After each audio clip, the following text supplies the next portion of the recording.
everybody, and welcome back to Call Me When They Kiss. Today is our monthly bonus episode where we review a romance book. Today we are reviewing Phoebe Berman's Gonna Lose It by Brooke Averick. Sydney, take it away. We recorded this episode over a month ago, but we were going to wait to record this intro because we thought that we'd have some really cool, juicy news updates or some cool book updates or something, and it rolled around and we don't really have anything to say. We also just recorded our episode that's coming out on Friday, and we accidentally gave our personal updates in that intro. And so if you want to know what we've been up to lately, what we've been watching or doing, you can go and listen to that episode on Friday. But we do have one small update about Phoebe Berman's Gonna Lose It, because in this episode, you'll hear us have a conversation about how certain aspects of it would work better as a TV show, or that we would enjoy seeing it made into a movie or a TV show. And it has been confirmed now. Issa, do you have the announcement? I didn't look up a specific announcement. It just says that Netflix is going to be a Netflix movie. A movie? Yeah. Dang, I was kind of hoping for a TV show. Well, now I'm doubting myself even. Every time... No, it probably is a movie. Every time I say something confidently, then I'm like, wait. No, it says adapted into a feature film at Netflix. Okay. Well, congratulations to... Oh. What? The producer, according to just this Google AI overview, it says the producer is the same woman who is producing The Nightingale and The Love Hypothesis, which I did not know that those two movies had the same producer. Yeah, interesting. Yeah, those are very different movies. Yeah. Well, and we were sitting here, we were like, oh, should we do a quick fan cast? But we came to the conclusion that we just want to see new people. Okay, but now, having the perspective of The Nightingale and The Love Hypothesis, I don't think we'd be getting new people. They're casting, The Nightingale is starring Ellen Dakota Fanning, and The Love Hypothesis stars Lily Reinhart. Yeah, but do you so think maybe we can get one or two new faces, but I think that I think that one of the guys, and maybe even Phoebe herself, will be a name that's at least a little bit known, like Emily Bader type. Yeah. It's interesting too because, and this is something we talk about in the episode that you're about to listen to, but I think Phoebe, well, the whole plot was she's about to turn 30. Yeah. But she doesn't act like an almost 30-year-old, so I wonder if they'll age her down at all. But that's but then is it as story, impactful? Though. Yeah. That I she's 30 and hasn't lost her virginity. No, it'll be interesting. Yeah. Well, stay tuned. I guess if it was just announced, we probably won't get any sort of casting updates for 9 to 12 months. But Netflix has been on a roll because we've generally said oh, well, but a Netflix rom-com, as if that's low quality. But I'm actually realizing that Prime may have some good adaptations for books, but they make some really cheesy rom-com movies. But isn't The Love Hypothesis Prime? So hopefully that one's good. Oh, yes, you're also right. I guess there's just a good mix either way. Companies got a lot of money and they're just adapting anything. That's some pop culture news. I saw they're adapting Sarah Adams books, but I'm like, no spice? Meh. Hey, but all of our favorite rom-coms have no spice. I know. Yeah. Okay, the one Sarah Adams book I read, though, I didn't like it. The spice level aside. The cheat sheet? Yeah. It was terrible. Guys, they literally get married to have sex. They get yeah. They're that's we're not gonna have bizarre. sex before we get married, so then they get married. Which is not that's fine if that's what you want to do. The fact was that they were dating for a week. It was weird. They had been friends for a while, but then they realized they liked each other and immediately was well, let's just get married so that we can do these things together. And I'm like, whoa, that's interesting. It was bizarre.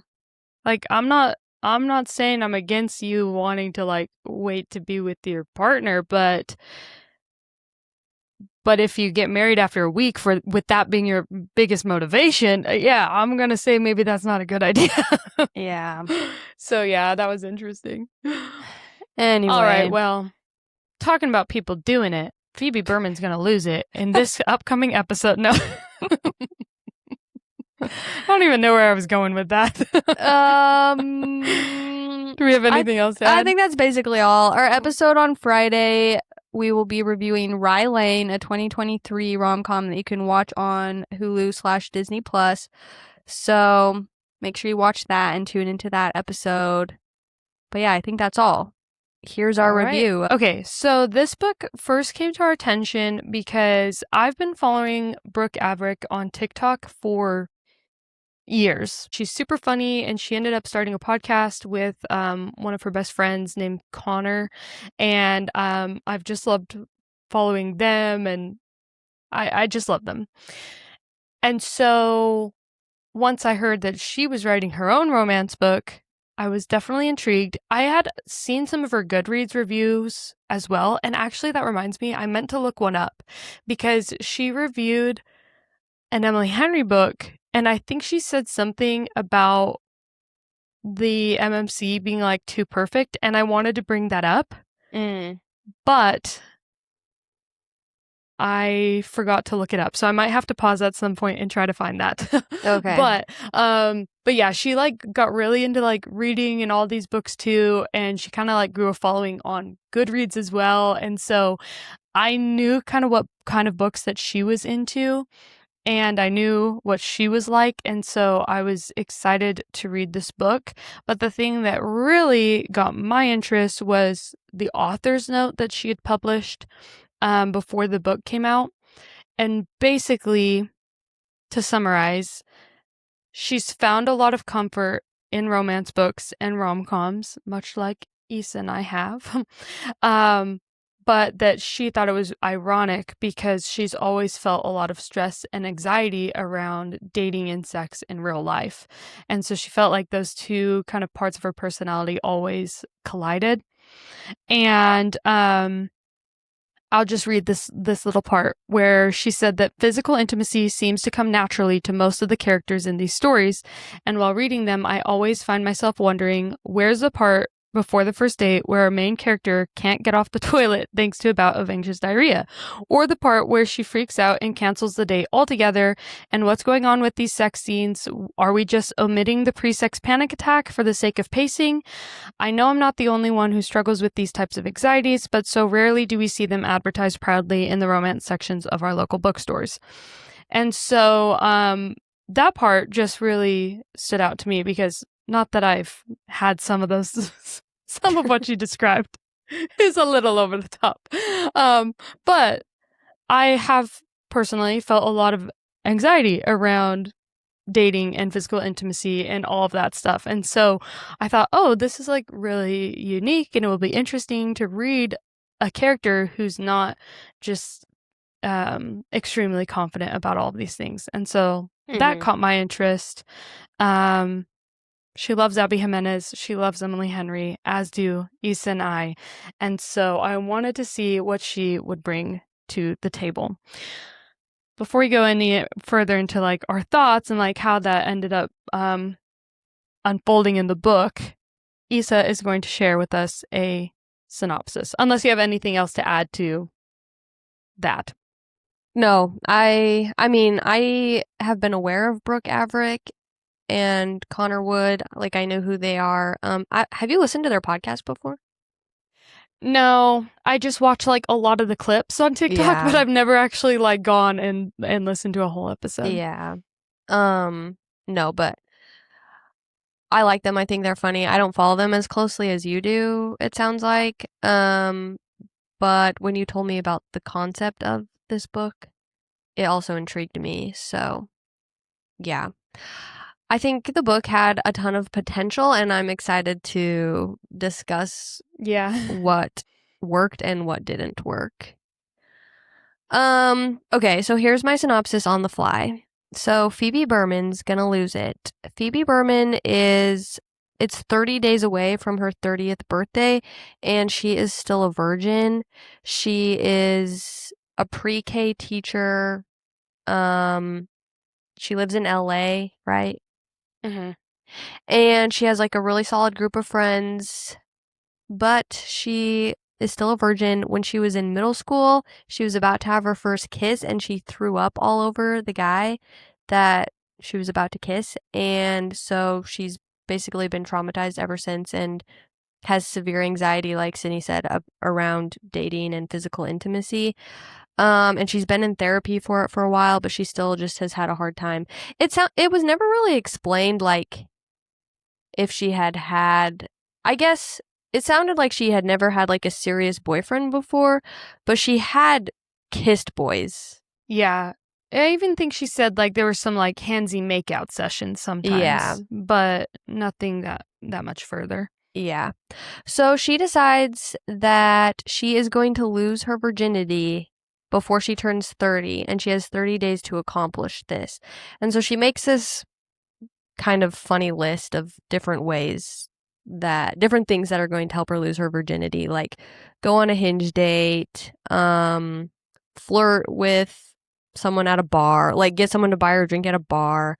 The list got progressively more extreme, like rear end somebody and then get his phone number. And I'm like blanking on the rest of the list. Do you remember any big ones that I'm forgetting? It was like practiced her flirting with Teacher Rob Oh, and yeah. yeah. Some were small, some were silly. Like have a drunken makeout and did Yeah. you already say that one? No, I didn't say that one. Yeah. But yeah, they were just little steps that might get her closer Yeah. to her goal. So in the book, she has like three basically potential candidates of who throughout the whole book you're kind of wondering, okay, is it going to be this guy? Is it going to be that guy? So the first one is her roommate, Jonathan. They met in college and they have been best friends ever since. And he's like super hot. Like girls are always drawn to him. And yeah, they've just been best friends, but nothing romantic has ever happened between them. Okay, so he's option one. Option two is a new teacher at the school. His name is Finn, and he's like the only teacher close to her age. Everybody else is older, and he's cute, and they hit it off pretty well, and they kind of flirt and stuff. So he's another option. And then the third option is Matthew. They went to high school together, but then they reconnected when they matched on Hinge, and now he lives all the way in New York City, and like I said, she lives in LA. But ever since they matched on Hinge, they like texted all the time and sent each other like their Wordle scores and crossword puzzle scores. And there was one time where he was going to be in town, and so they were going to meet up and go out on a date, but she got nervous and bailed on him. And so he's the third option. And so the book follows the 30 days before her 30th birthday, and she has different interactions with each of these guys. Like, she thinks Jonathan might be jealous when he sees her flirting with Finn, the new teacher at the school, and then she flies out to New York for her sister's wedding, and Matthew ends up being the photographer at her sister's wedding, so they run into each other there. And then ultimately, what happens is this is where it gets crazy. Spoiler Yeah. warnings. Spoiler warning here. This is where we're going to reveal what actually happened. Turns out Jonathan and Finn are gay, and they've been secretly hooking up, okay? So that immediately, neither of them can be the one. Eliminates two of the three. Yes, eliminates two of the three. And then, so she ends up, well, when she sees Matthew at her sister's wedding, it doesn't go very well. She gets super drunk and she tries to kiss him, and he's like, oh my gosh, you're drunk, like don't kiss me right now. And then is it at the wedding that she explains to him that she has anxiety? Yeah. Okay, yeah, so she explains it to him there, and then she leaves and feels awkward and is like, oh my gosh, he probably never wants to see me again. But then finally, she decides to call him and apologize and try to mend things with him. And very conveniently, he ends up being in LA, like right when she decides to call him. And so they meet up, they go on a date, they have a good time, they start dating. She does not lose her virginity before her 30th birthday, but she does lose it a couple months later to Matthew, and it ends with them being in a happy relationship. Did I miss any key points? That's the bulk of it. Yeah. Yeah. I'm It's sure things will very- come up as we start discussing. Yeah, like some people have described it as like early 2000s rom-com-ish vibes because of the hijinks and like the we always use the word shenanigans, like how she always gets herself into kind of these like silly situations that very perfectly just fall into place for her, like, oh, I made this list and like this goal to lose my virginity in 30 days, sorry. And the next day is like when Finn starts teaching. Right, And then, Matthew being the photographer at the sister's wedding. It's very, like convenient in that Yes. way, like a lot of older rom-coms are like. But yeah, by the last like hour, when we find out that Finn and Jonathan are gay, I was like, what is happening? Yeah. I texted Eason, was like she hadn't like come out and said it yet, and so I texted Eason, was like, wait, are they gay? Yeah. Like, wait, what? Because she like finds Jonathan's shirt in Finn's room. Like Finn invites her over for a party and she goes snooping for some reason. I can't remember why. I think she was looking for the bathroom. Yeah, and she finds Jonathan's shirt in Finn's room. And like his room, he's been in there so much that his room smells like Jonathan. Oh, yeah, yeah. Yeah. And then, okay, we'll get in. I feel like we've got to go a little bit more in chronological order, so we'll get into all that. But just at first glance, first time hearing all this, I was like, I can't believe that neither one of these guys, like, tried to give her a little bit more of a hint.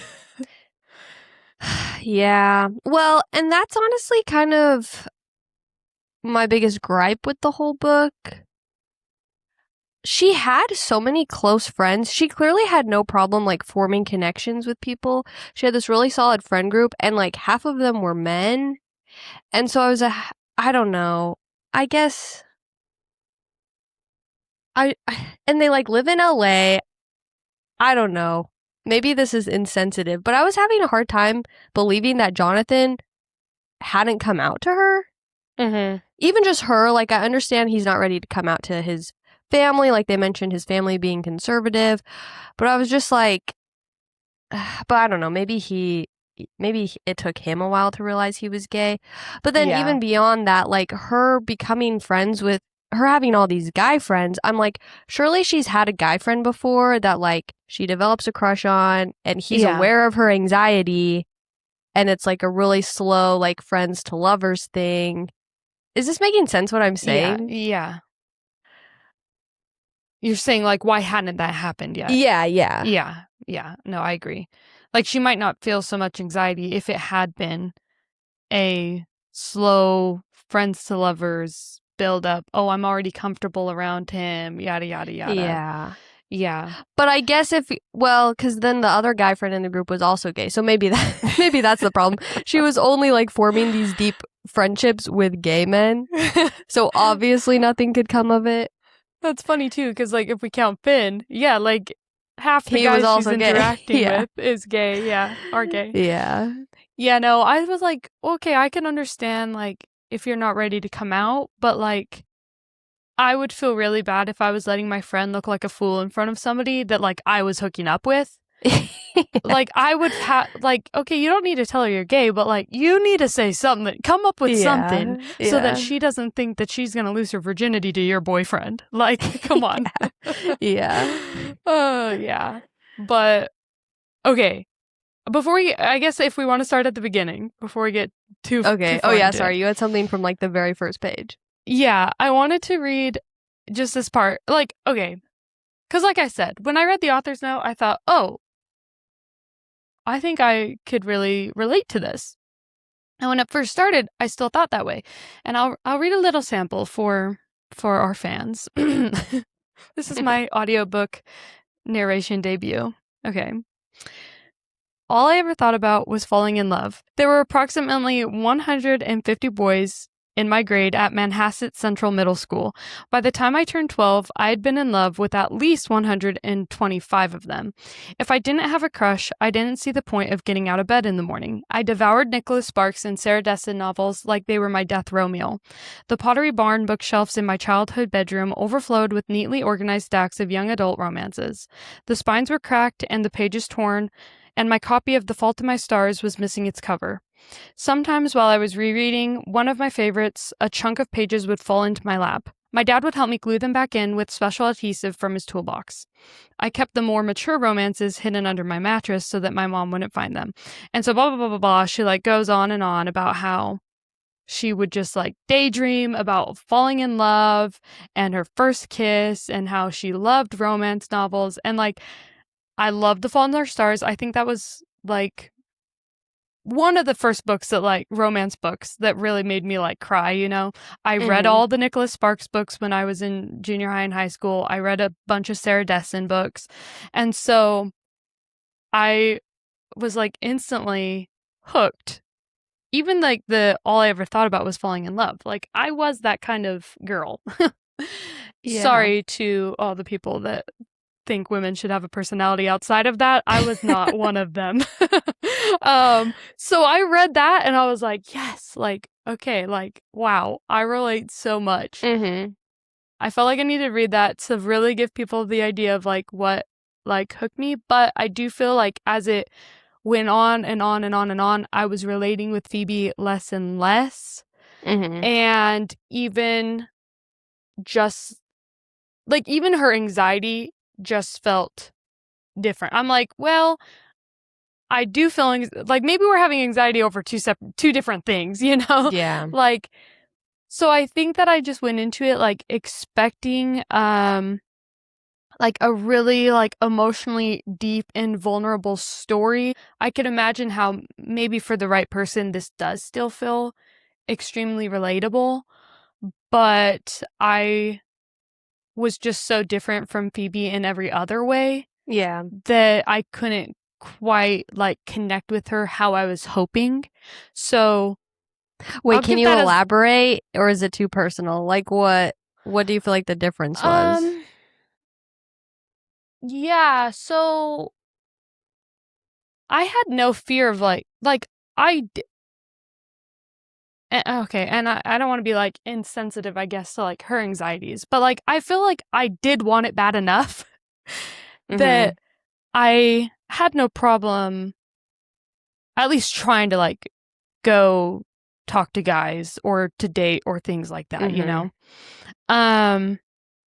So I couldn't really relate to that aspect, her chickening out on Matthew over and over again and things like that. I feel like I would have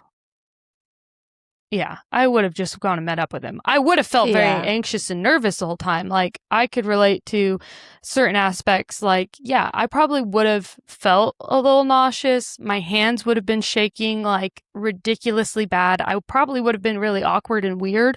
But I think that it was so avoidant that we never really got to see her in the moment, feeling that anxiety and yeah, that's true. Dealing with it. Do you know what I mean?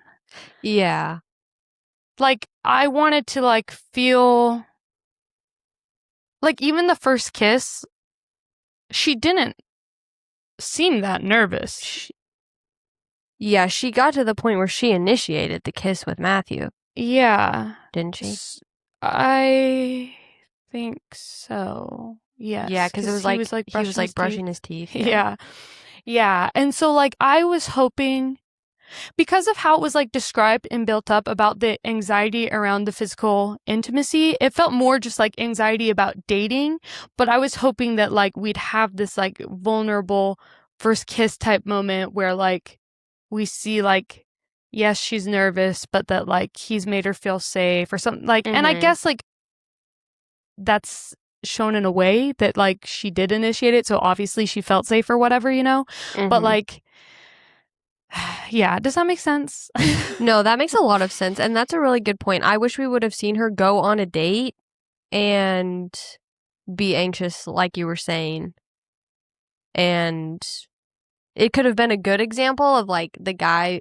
I don't even care if it wasn't one of the three main guys in the Mhm. books, but like it could have been a good example where a guy was like nice and like helped her through it, or it could Yeah. have been a bad example where she like left the day early or something. Yeah.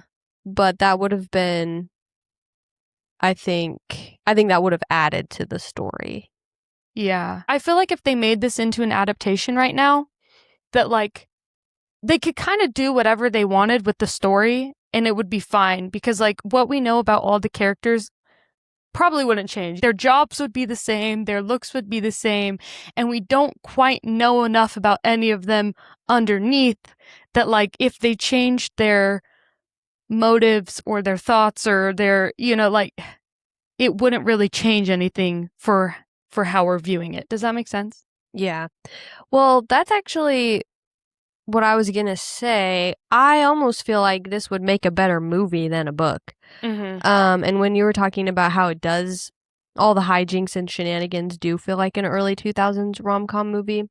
I think that exactly what you were saying, like, we didn't get to know any of the characters well enough, especially because there's three different guys that she's, potentially going to end up hooking up with, you assume, by Mhm. the end of the book.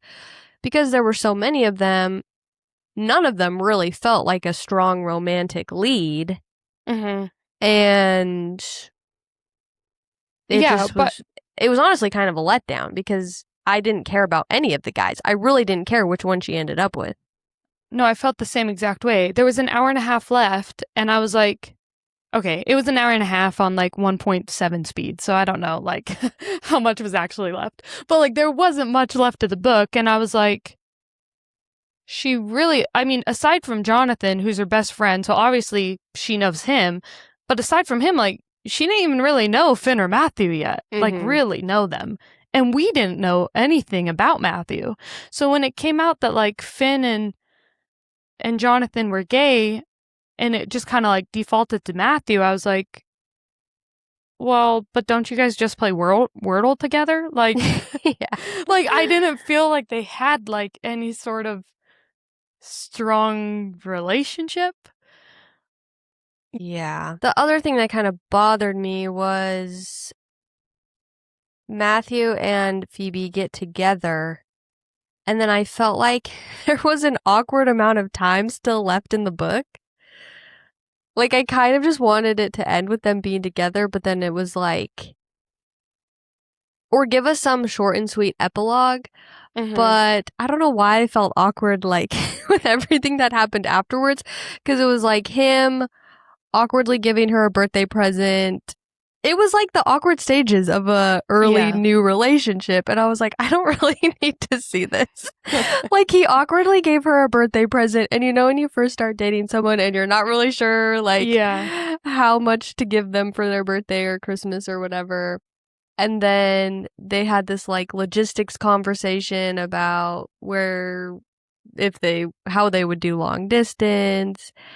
And then like the whole thing was built up to her losing her virginity.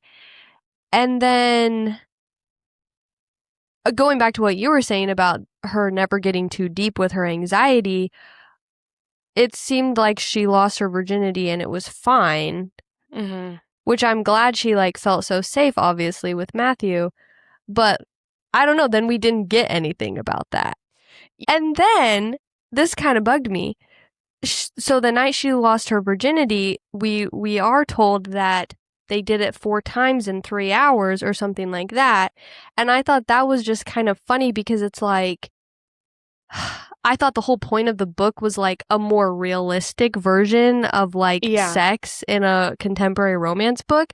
And so then to be like, and then we did it 4 times in 3 hours, I'm like, Okay, so like any other contemporary romance book Yeah. where it's like she's having like multiple orgasms. Yeah. And I don't know. You know what Okay. I'm saying? Yes, and I'm just gonna have to get vulnerable, okay? My Oh, no. brother-in-law listens to this podcast. I guess I'm sorry. But no, I'm not gonna get like weirdly detailed, okay? But no, everything you're saying, I 100% agree with. And this book was like very, very, very well. I mean, other than like the whole theme being about sex, it was very YA. Mm-hmm. And I read a review. Maybe before I get into my vulnerability, I'll just read this part of the review because it's kind of related. Okay. He said, or she said, I think if Averick changed the plot around a little and wrote this as a YA book, it would feel so much better. The voice feels too juvenile for the FMC to be 30. It threw me off so bad because she sounded like she was 18. If Averick gave YA a go, I think she would kill it. I just don't think this book felt particularly adult, and the voice took me out of it a bit.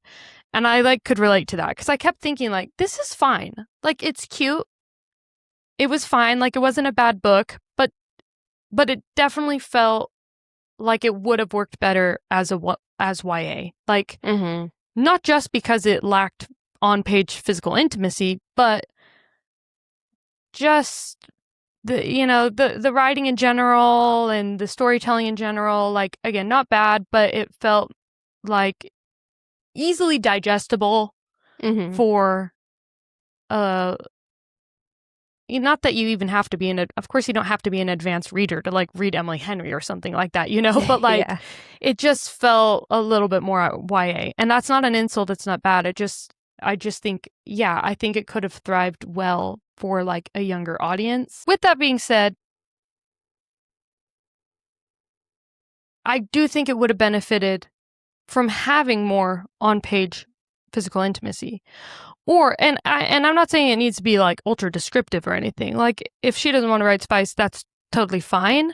But I think that like you could write a sex scene without like describing body parts and going way into detail, Because like exactly what you just said about when they do finally have sex, and like it's not in detail, right? Like, it's not spicy. Mm-hmm. She's just like, I lost my virginity that night, and 4 hours and 4 times later, and I was like, wow, Yeah. okay.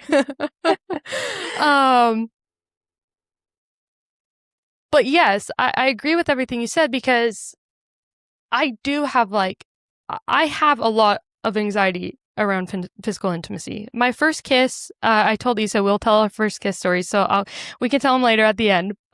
So stick around for that. But I was like shaking so bad. Like Mm-hmm. I am a nervous shaker.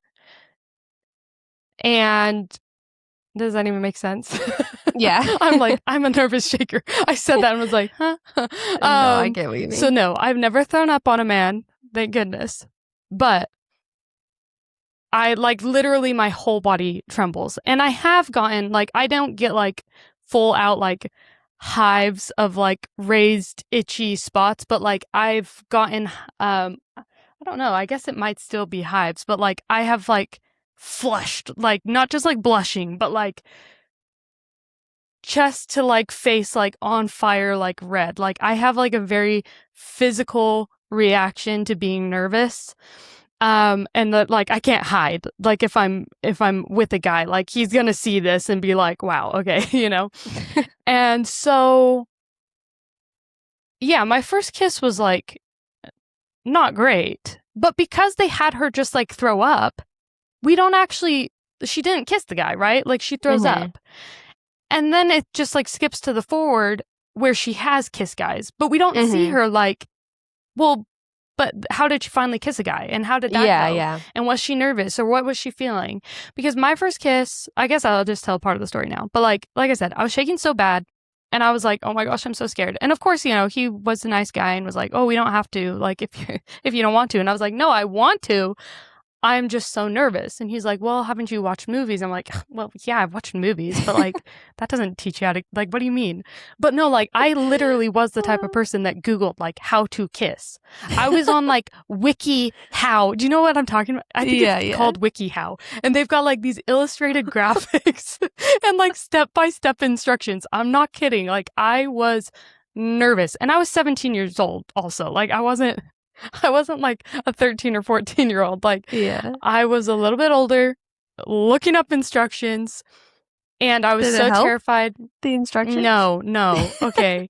My first kiss, my lips were like sealed because some people said that like their first kiss was bad because it was like instant makeout with like tongue, and that terrified me. So my mouth was like, I wasn't like puckering my lips or anything. I was just like, like my lips are sealed. You're not getting your tongue inside here.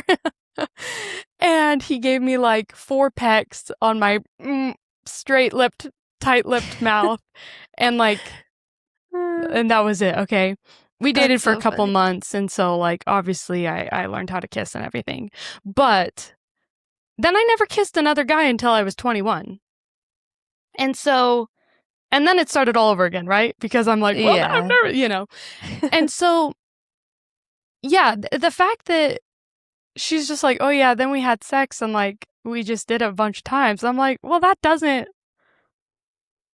You have fake anxiety. No, I'm just kidding. But like, I think I probably cried at some point, not because I'm like sad or whatever, you know, but like anxious crying. You know, I'm not an anxious puker. I'm also an anxious crier. You know, and so yeah, like I was hoping that it would get like the true anxious girl experience, which is like, wait, what do you mean? Like, you finally took it one step further and you didn't burst down in tears of like, oh my gosh, like, was it okay? Did I do bad? Like, was it, you know, like, it just felt so, like, I don't know. Well, and even if like, I mean, even if the whole point was she dated Matthew long enough, they built up to it, she felt so comfortable and safe with him that by the time they did have sex, she didn't have any type of anxiety attack. Like, that's fine, but it didn't even really... It didn't come off that way. I just feel like there was no explanation of what happened. I also feel like that's not really how anxiety works anyways, though. Like, my anxiety is like... I was just trying to give her the benefit of the doubt. Like, like maybe she realized, oh, like, I'm not as anxious as I thought. I just, needed to take it slow with the right person. Yeah. But anyway, sorry, keep going. What were you saying? Well, I was just saying that, like, I know my anxiety is, like, very irrational.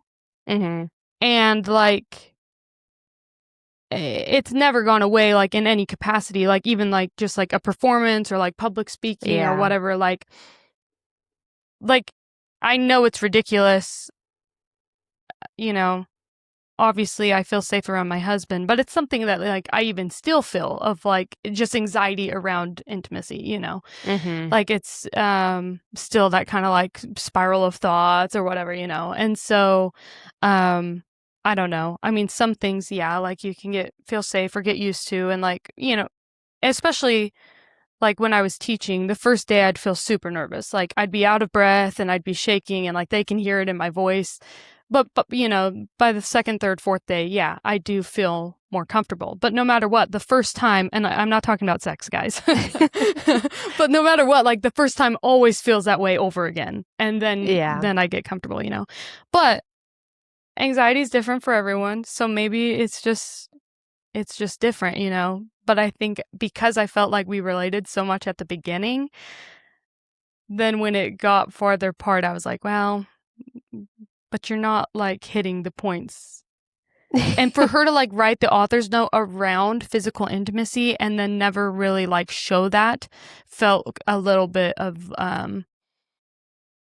like, a letdown. Yeah, that makes sense. Do you have any other thoughts on the anxiety or the physical intimacy of the book? Because I have one other thing that bugged me, and then I have 2 things I did like, if we wanted to move go on to ahead. positive That's my big things. rant. That, like, and again, like, it really wasn't like a bad book. Like, it was fine. But Yeah. that's just my rant about how it was marketed. And we've been talking a lot lately about how it just never feels like things are marketed quite right. I almost feel like this is more of like a chick flick, like Legally Blonde, than like because the romance was so like underdeveloped. It almost felt more of just like a coming to age story for Phoebe than like her love story. But Yeah. and I don't think that's bad. I just think that things have been sold interesting lately. And yeah, that's all. Okay. I stand by the fact that I think it could be a really cute, funny movie. Oh, yeah. And Or we even a wouldn't TV care as show. much. Yeah, and we wouldn't care as much about each guy being like a fleshed out, complete character. Mm-hmm. It was, yeah. Oh, The friend ensembles was nice. Like, it was giving like yeah. Friends or New Girl. But I feel like if it were a show, those characters and those side stories could be a little bit more fleshed out and could be really interesting to like see the friends too, you know? Yeah, like the Finn and Jonathan thing could be an interesting side plot. Yeah. Because both of them like weren't ready to come out. Mm-hmm. Okay, well, before I get on to the other things I was gonna talk about, so what do you think she could have done to make Phoebe's voice sound more mature? Or if it was gonna be YA, what do you think it should be? Like, should it be a girl trying to lose her virginity before she goes off to college, or like a teenager just trying to have her first kiss? I mean, losing it before going off to college, I feel like could be a good story, or even like before graduating college, like that could still be 22, like that's a little bit younger. Going off to college could work too, though. Like maybe if she has anxiety, she just wants to like get it over with so that she can go to college and just like embrace college girl life or whatever, you know, like I could see it like maybe being written that way. Well, now that I mentioned New Girl, I'm realizing like, does her character need to be written to sound more mature, or is she inspired by Zooey Deschanel just in New Girl? Because now I'm thinking, wait, they're both teachers. They're both living in LA. Yeah. They're both these quirky, you know, we've got our quirks. Jess wears her little teacher skirts, and this one Phoebe wears her t-shirts. So now I'm realizing maybe it's just that type of character. And some people really hate Jess. Yeah. And so it could be like you just have to have a preference towards like female characters written that way. Well, that's what I was thinking too, because like I saw a lot of reviews saying she sounded really immature for being almost 29 years old, or almost 30 years old.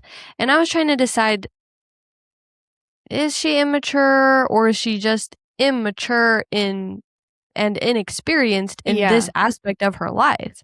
Because I feel like that's how people are in real life. Like there's things that I am more mature about. I'm sure I'm immature in some ways and more mature in other ways. Like I don't think people are just mature or immature.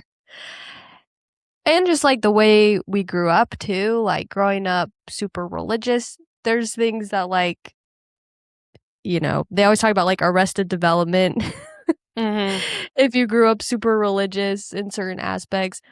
So I don't know. I just feel like I don't know. It did read pretty YA, but I felt like Phoebe, there were things she was really good at, and she clearly like had her life together in a lot of other aspects. Well, and that's what's hard is like,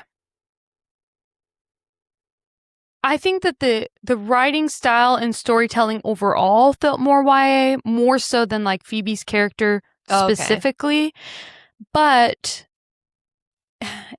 I think that like Brooke wrote her to be a 30-year-old virgin for a reason. And that like if you age her down, it's just different. And so that's why I'm saying like, well, not everyone's going to relate to this story, but the 30-year-old virgin is going to feel really seen, you know? Right. And like we're not relating because we're not 30-year-old virgins. And so like everything that she's going through, it's like, oh, well, I went through this when I was 20, 21, 22, whatever, like, Yeah. or even younger. Like I'm saying 20, 21, and I'm like, well, I guess the average age people lose their virginity is like 16 or 17. But like I got married when I was almost 23, and so I can't like it's hard to say what I would have looked like or sounded like if I hadn't have lost my virginity until I was 30, Yeah, maybe the ways I would exactly. talk about sex and approach that would sound, quote, immature. But like you said, it's just because, well, she's never had sex before. Like, Yeah. and you see that as immature because most people go through these things at a much younger age, but like Mm-hmm. that's just her reality. So yeah, I don't think like I think Brooke would be better suited writing YA books, but I don't necessarily think that this book should have been aged down because I think it is important for adults who have those similar experiences to be able to read stories that like they can see themselves in as well. Yeah, that makes a lot of sense. I did like that she didn't end up losing her virginity before her 30th birthday, and the moral of the story was you're not behind. Everybody lives life at a different pace and is on a different path. And I guess this was one of the positive things I was going to say. Like at first when it was revealed that Jonathan was gay, I was like, what the heck? Like this just feels so random and out of the blue. But then I realized like that was part of Phoebe's journey, realizing that she wasn't behind and she was okay. Yeah. Because Jonathan talked to her about how he felt behind, like he had lived in the closet for too long and now he had all this catching up to do. And it was so easy for her to look at her friend and be like, no, you're not behind. And then she was able to realize that for herself. Okay, well, if you're not behind, I'm actually not behind either. So I did like that. I agree. I think that was like a sweet moment. And even her other friend who is like hooking up with guys all the time, she was like, Phoebe, you always judge me. And she's like, no, I wish I was more like you. But even like that was kind of a moment for her to think of like, I guess we're not like her friend just wants love. And like, yeah, she can find guys to hook up with, but that like she's still not even any closer to like finding what she's looking for. Yeah. And same with Phoebe. And it was just cool to like see all these different perspectives of like whether it be Jonathan or her other friend or herself, that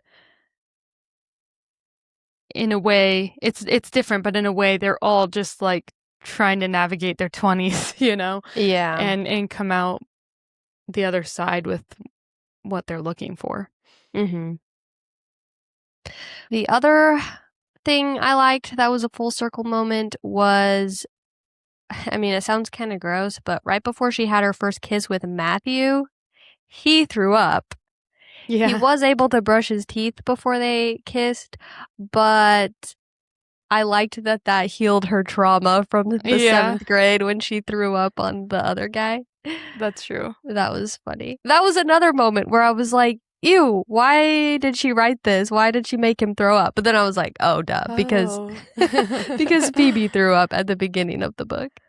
Okay, but even her like carrying around like the toothbrush kit was like so funny and relatable because like with that first boyfriend I had, I was like so paranoid of like kissing and like having any sort of like bad breath or something in my teeth or whatever. Like I did carry around like the Listerine strips, the spray, the mouthwash, the toothpaste. I carried it with me like all the time, and I would not like go and see him without like brushing my teeth or doing mouthwash or something. That's so and funny. So I was like, well, that's relatable. I never threw up. It wasn't quite so severe, but yeah, I was paranoid. Probably somebody's gonna diagnose me with something by the end of this episode. They're like, girl. That's okay. I mean, you already know you have anxiety. Yeah, no, I'm aware. I will say, like, at the beginning, I was actually a little bit nervous. Like, the first couple chapters, I feel like the beginning was a little bit more vulnerable. I actually had written in my notes that I was like, let's see. I said, it's not like especially beautiful or lyrical, like the writing, you know?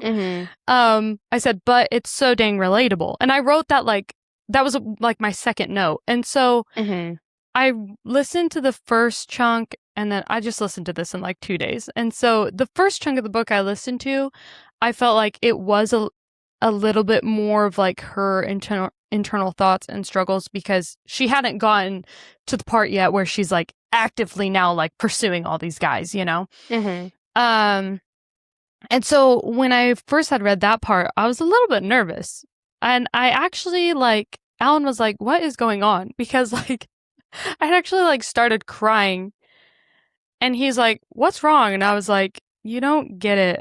I was a weird girl in high school. No. It like was bringing up kind of some bad memories for me. Like one in particular, there was this guy that like I had like a little summer fling with, and I had like messaged him a few months later and was like, hey, like me and my friends are going to Seattle. Like, do you want to meet up? And I still have these, I went and like looked these messages up on Facebook because they were on Messenger. So I still have all the proof. And so I was like, hey, like I'm going to Seattle. Would you want to go on a date? And he said, I put him in here. He said, Sydney, you're going boy crazy. What? You're a wonderful person. And I'm going to like probably tear up again, guys. So this part, like, I will say she did right. Like, I'm saying like the anxiety stuff wasn't quite on point, but like, again, like that first sentence where she's like, all I ever thought about was falling in love. Like I was like that.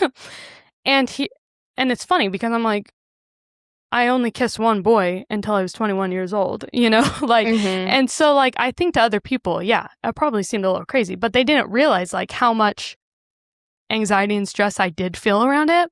He said, you're a wonderful person and you're just going to have to be patient for the right guy to come along. I understand it sucks being single, but this is just a part of life. What? And I was like, ha ha ha ha, no, like my friend just asked me to go on a double date with her. Like, and like I said, like we had like we met at like a summer camp and we had like had a little crush on each other this summer. It wasn't like some rando dude, you know? Yeah. And he said, it's not just that, it's the span of all of your tweets. Okay, and to be fair, somebody should have taken away my phone. I was posting way too much on Facebook and Twitter and mostly just those two. Instagram wasn't quite, What were you tweeting? I think I was just like, oh, guys, you know, all guys want to do is text. Like, guys should ask girls out on dates. Like, it was stuff like that. And so he said, it just seems like you're trying to find a guy all the time because being single is lonely and you hate it. And I was like, well, I've been single my whole life. So, like, sure, I guess. What in the world? That's this was so like weird before. that he like decided to lecture you. Oh, I know. And I said, it's just jokes. Oh, and we talk about this all the time. That social media is a place to like be hyperbolic, like be funny, be extreme. And I hate it when people take it like at face value. Like yes, some people do genuinely post, but also like my personality, like, yeah, I thought I was being like, yes, I'm being serious, but yes, I think I'm also being funny. Do you know what I mean? And he said, well, it might just scare people off, so maybe kill all the jokes.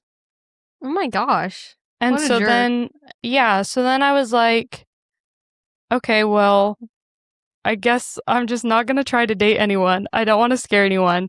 Sounds good. Thanks for your advice. Sorry for freaking you out. And then he's like, well, for your advice. Well, that's not where I wanted to steer this, but okay. I'm like, well, where else were you trying to like steer this when you said you opened with you're going boy crazy? Yeah, what in the world? What a jerk. That's so mean. But I also, will this say, is a person you didn't even like live, like you didn't go to high school with this person? No. So he literally could have just been like, sorry, I'm busy. Like, yeah. Why did he feel the need to go off on you like that? Yeah, we lived maybe like an hour and a half away from each other or something. So like, yeah, we never like saw each other or anything like after that summer camp. And so, yeah. But okay, so all this to say, I'm not just being like poor me and like look at my awkwardness. All that to say though, I was that way because I felt like I needed to like catch up with the rest of my peers even back then. Like even at 16 years old. Like I feel like part of the reason why I like wanted some sort of like connection with someone or didn't want to be single is because like none of my friends were single. You know, like my friends had boyfriends and they'd go down the hall or whatever and hold hands. And you watch the movies and the TV shows of couples in high school. And that's naturally like, I think it's something like girls specifically get shamed for like wanting a boyfriend. Boys have girlfriends like nonstop throughout high school and nobody accuses them of being girl crazy. Do you know what I mean? Yeah. They can date all the girls they want, and it's like, oh man, good for you. We don't even need to bring Taylor Swift into this conversation, but we can. But like, part of what I liked, just like seeing this book was like, because it's written by another woman, like we can just get it, right? And like guys don't get it. Like they just don't get it. And girls are often like villainized for like either wanting to date or wanting to fall in love or wanting physical intimacy when it's like, is this not something that the boys are doing too? Like, why? Like, And when they don't get it, they become evil. I know. They become incels. Yeah, no, seriously. And so, and then we get made fun of for becoming cat ladies. And it's like, well, at least I'm not violent. Yeah, no, seriously. Sexist. So if somebody's listening to this that, I don't know the age, I mean, I do know technically, I've seen the demographics. Most people are, I think, above the age of like 24. But if anyone is younger listening, or if you're older than 24 and you're still dating, or you haven't found the one yet, or anything like that, like, in hindsight, I do wish that I could just like go back to my little self and be like, one, it's okay. Like, if you want to being boy crazy. Yeah, no, I was going to say like, one, like chill out. If you want to chill out, chill out. Like, you don't need to race everyone else. You don't need to feel like, you know, I'm behind or this or that. But if you want to fall in love, that's also okay. But maybe tweet about it less. Oh, that's so funny. I can't believe you told that guy, thanks for your advice. Yeah. And you know what? I actually just ran into him like within the past year in Provo. Oh my gosh.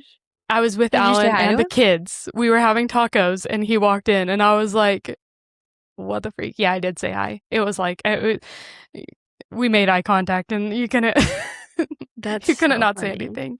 But I didn't even know he was here. Like, we're both from Washington. And so it really like caught me off guard. And has he aged poorly? No, he's fine. Ah, dang it. Yeah. I'll have to send you a picture. Is he married? I think he just got engaged, actually. So you're ahead of him now. You're like, I have 2 kids. These are my children. Why do I have them? Because I was boy crazy. You're like, yeah, I've had sex. Yeah, I'm kind of experienced. No. That's so funny. No, yeah. But yeah, I was worried at first. I was like, oh, my dating life just was not great, okay, when I was younger. So, anyways, I feel like I've gone like way deep and emotional and I didn't cry though. I'm not going to let this man make me cry 10 years later. Yeah. 13 years later, actually. It's been a long time. But still felt myself tearing up. So we need to hear more of Issa's stories. Do you have more thoughts on the books? Well, I had one last thing about the book. Okay, so the thing that will ruin a romance book for me the fastest is if I feel like it's super cringy. And as we've discussed, yeah, it read a little bit YA, but overall, it's definitely not the cringiest book I've ever read, and I didn't think the writing was like that bad. But and there were a lot of pop culture, like contemporary references, and that typically doesn't bother me. But one towards the end was a little bit too much for me. Okay, and I think you need to tell me because I was trying to finish, so I was listening at like 2 times speed by the end. And I kept thinking, like, where's the Hamilton reference? Where's the Hamilton reference? And I don't know if I just like sped past it too fast. Oh, you missed it. But what was it? Okay, so yes, there was a Hamilton reference. And listen, I'm a big Hamilton fan, okay? So I'm not trying to yuck anyone's yums. But it was just like I just don't think you should put a Hamilton reference. Hamilton is too memeable. It's too much of like a controversial thing to like. You know what I mean? Yeah. At this point, at least. So just like don't put a Hamilton reference in your books. But in particular, I thought this one was pretty bad. Phoebe was showing Matthew her room, and he said, "Ah, the room where it happens." And she was like, "Oh my gosh, you've been listening to my Hamilton playlist." And it just made me cringe, especially because nothing has been happening in that bedroom. That's the whole problem and the whole point of the story. Literally nothing has happened in there. So that's funny. Okay, you didn't notice that? I think I did. Okay, no, I heard the Hamilton playlist part. And so that's when I like kept waiting. I was like, oh, she mentioned Hamilton, but I think I missed just like the line before it where he said like, or maybe when you told me there was a reference, I was like trying to guess what it would be. And so I think maybe I was so focused on what my guess was that like, I thought she was going to say something like, I'm not throwing away my shot. And that so I think I was so hyper-focused. Yeah, I thought she was like about to have sex and was like, I'm not throwing away my shot. That's what I was gonna say. Like, oh my gosh, we are outmanned. That's so bad. No, yeah, Hamilton. Yeah, like listen, we already raved on one podcast about how much we loved Hamilton, but like it's equally cringy and memeable. Like it can be both. It can be incredible, and it can also be a joke in 2026. Yeah. So that's funny. Okay, no, overall, well, I have. Oh, sorry. Go ahead. No, I was just gonna say. Oh, sorry. Go ahead. I was just gonna say that overall, I still did like it. Like I thought it was cute. I thought it was fine. Yeah. It had some cute, sweet moments. Like I said, a lot of it was still relatable.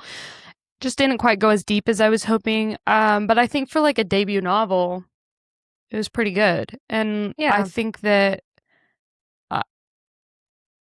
if she wrote another one, I guess it might depend on like what the plot is. Like we've talked about how this one was very much like of a self-insert.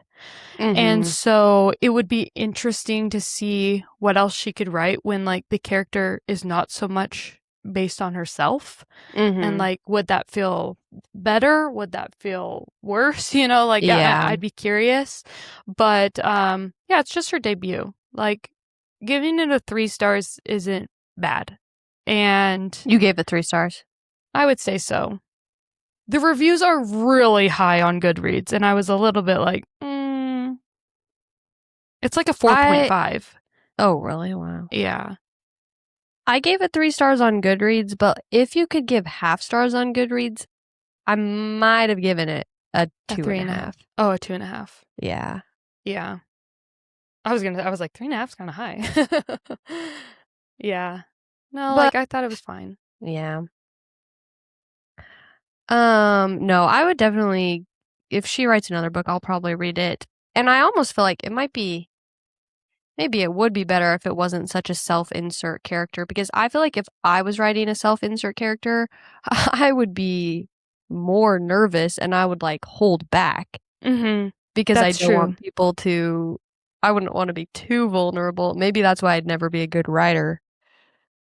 Well, I just shared some of my most vulnerable moments, so I guess I could do it. No, but it is different to, like, call it, like, oh, this character was inspired by me. yeah. And here's how I was super nervous and anxious and ruined my first time having sex, Yeah. Yeah. I But was thinking the whole time, I was like, so when did Brooke lose her virginity? I actually meant to look up her age. Where'd that phone go? I'll look it up right now. I will say, and if people are curious about, like, our ratings, we've kind of established unofficially that 3 stars is like, yes, we would recommend it, but to the right person. Whereas, like, if it's a 4-star or a 5-star, I'm like, no, anyone should read this and would enjoy it. So a 3 is more like, this could be a 5-star. 3 stars means I still liked it. Yeah. Yeah. Yeah, I see 3 stars like, for the right person, this could be 5 stars. But for the wrong person, this could be 1 star. Yeah. And for us, it's right in the middle. She's 29. Okay. Oh, maybe she's on the countdown.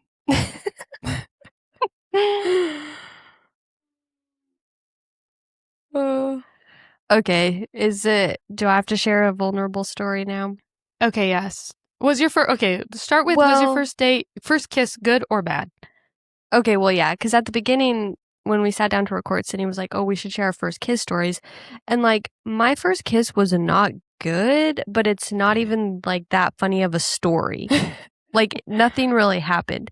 The problem was I was 16, it was my first kiss, and it was the guy's first kiss. And so he was, like, nervous and shy.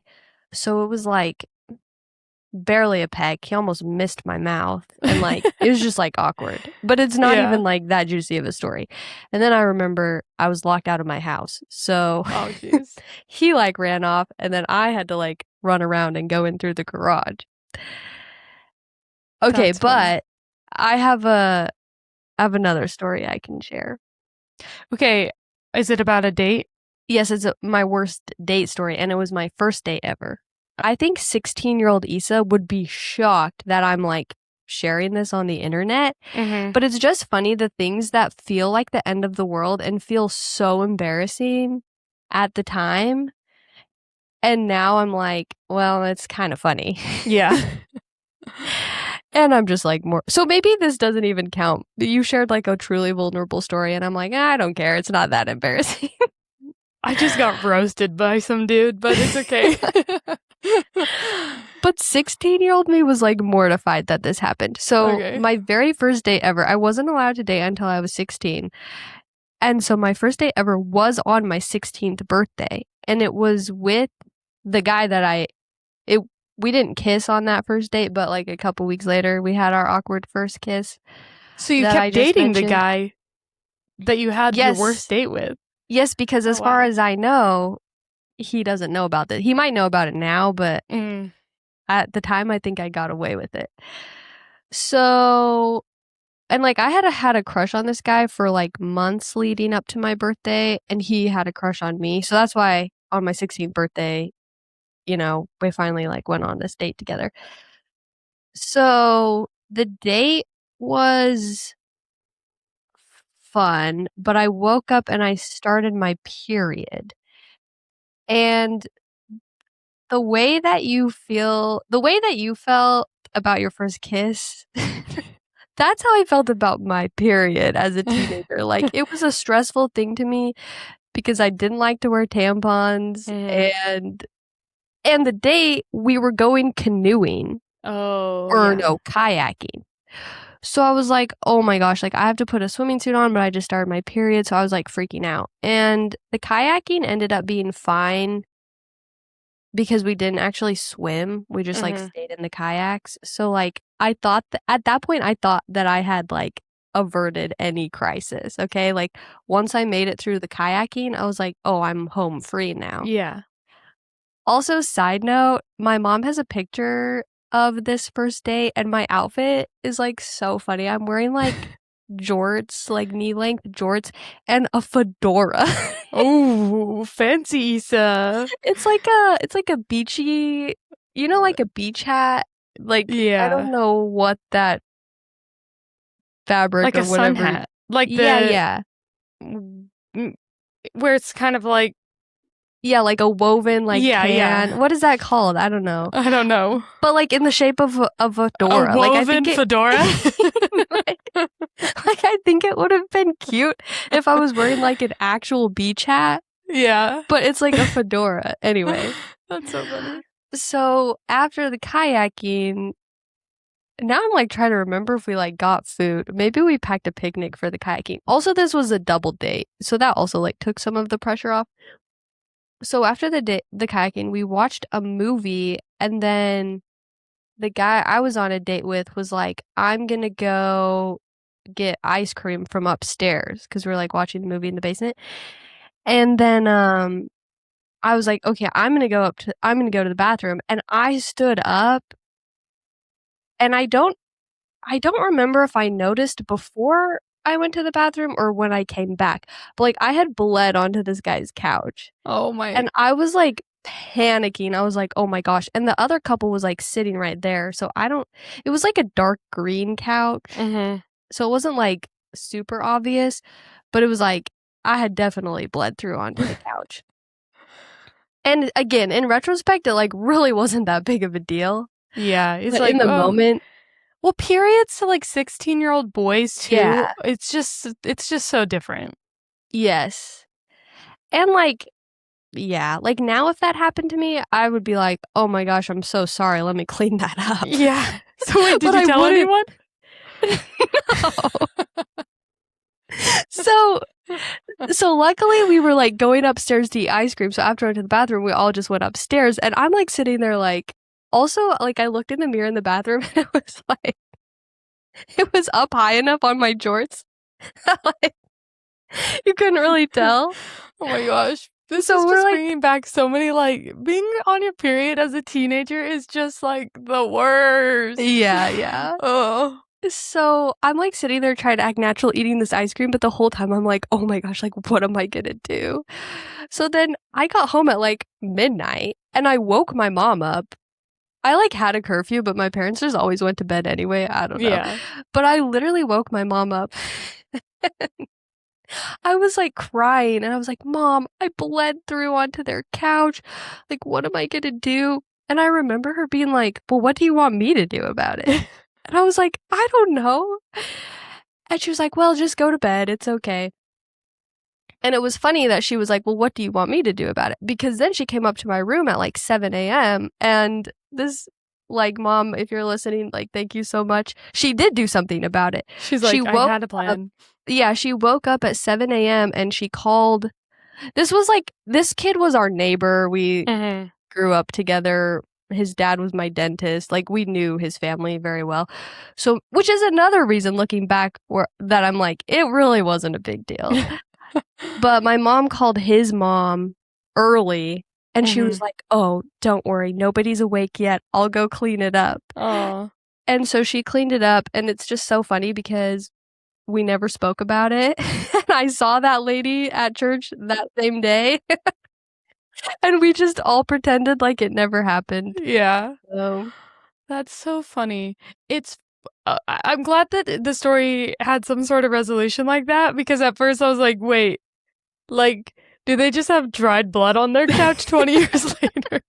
10 years later. Down the next day and they were like, like, they would have figured out what it was. You know what I mean? Yeah, like, yeah. We weren't eating on the couch. I was the last person to sit on the couch. They would have figured it out. Yeah. Oh my So gosh. I'm glad my mom just called her mom. Yeah, that's a good mom. Or And his mom, sorry. I could totally understand how embarrassing that would be as a 16-year-old. Yeah. And that's something that, like, luckily as an adult, you just figure it out, right? But, like, bleeding through your pants as a teenager, like, there really wasn't anything more mortifying than that. Yeah. Like, I think I would rather have a stranger kiss me and have a terrible kiss than me, like, walk in front of my class with blood on my pants. Yeah. Which I just wish I could, like, if I have daughters, like, how do I teach them, like, who cares? It's okay. Yeah. It happens to everybody. But it's hard because, like, even if you instill that in your children, kids are still They're mean, mean. you know? Yeah. Yeah. No, that's It's so just so true. easy now being 28 years old being like, it does not matter. I had to go to like a guest service desk in Disney World to ask if they had a tampon. Like I couldn't find any just to like buy in their stores, you Mhm. know? And the guy was like, "Oh, don't worry." And he like slides me this package really discreetly and I'm like a 25-year-old woman. Like it's okay. But like That's so but I funny. guess thanks for being thoughtful, but Yeah. yeah, it's just crazy like how it kind of never goes away. Like period talk is like so some people might be grossed out just as much as the poop talk. No, yeah. I've seen like you know those TikToks that are like small acts of feminism that I do every day. And one of Yeah. them that I always see is like carrying my period products in the office without like trying to hide them. Yeah. I don't work in an office anymore, but when I did, I You was did not that? brave enough for that. Oh. No, like I guess I'm not a good enough feminist cuz I would always like sneak them out of my bag, shove them in my pocket Yeah. and go to the bathroom. No, I had like a bunch shoved in my camera bag for some reason and it like fell over and we were with Alan's stepbrother and he like Mhm. helped of course he's like, "Oh, let me help you pick up your bag." And he just like grabs his handful of tampons and I was still like and that was like just at Christmas.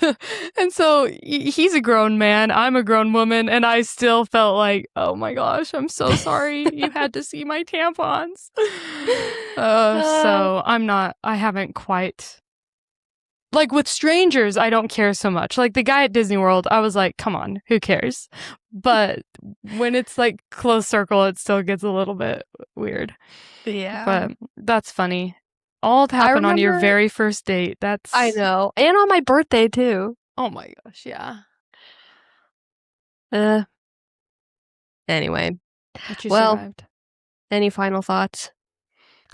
Well, to that mean boy, if you're still listening, yeah, I am boy crazy. And I'm a 30-year-old woman who has a podcast where we regularly dissect men's appearances. I'm not really doing anything to fight what he accused me of all that time ago. Like, no, he clocked me. He clocked me. And I'm glad you didn't let him stop you because no. yeah, look at us now. Yeah. I think that's a sign of healing. Yeah, we host a romance podcast. We talk about love, we talk about boys, we talk about hotness, and I'm proud of it. Mhm. As you should be. What is he doing with his life? Computer science? Blah. No, I'm just kidding. I have no idea. I have no idea what he studied. And I realized I picked the wrong one because isn't that what Ryan studied? No, not exactly. Oh, it's like IT. technology? Yeah. Okay, Yeah. okay. Yeah, no. I say it still felt overall like a good, feel good book, being proud of who you are, taking your timeline, one step at a time. Mhm. Don't need to be anyone you're not. I think at the end of the day, whether it's like an excellent book or not, it's a nice message that people could benefit from hearing. Mhm. So, yeah. It was cute and it was fun. I Yeah. didn't finish it and think I wasted my time listening to it. I think if they made it into a TV show, if they kept it how it was, people might view it kind of YA, or do you think they would spice it up? I think it would be really easy to spice it up. I would enjoy it as an adult show. Yeah. So like I wouldn't want them to make it like again, it's not like, oh my gosh, show me boobs on my screen, Mhm. But I think that like it could be important to like still keep the overall adult tone. Mhm. So yeah. Well, I'd read another one if she decides to write a second book. And Yeah, I agree. All right. Well, thank you guys so much for listening to our bonus episode.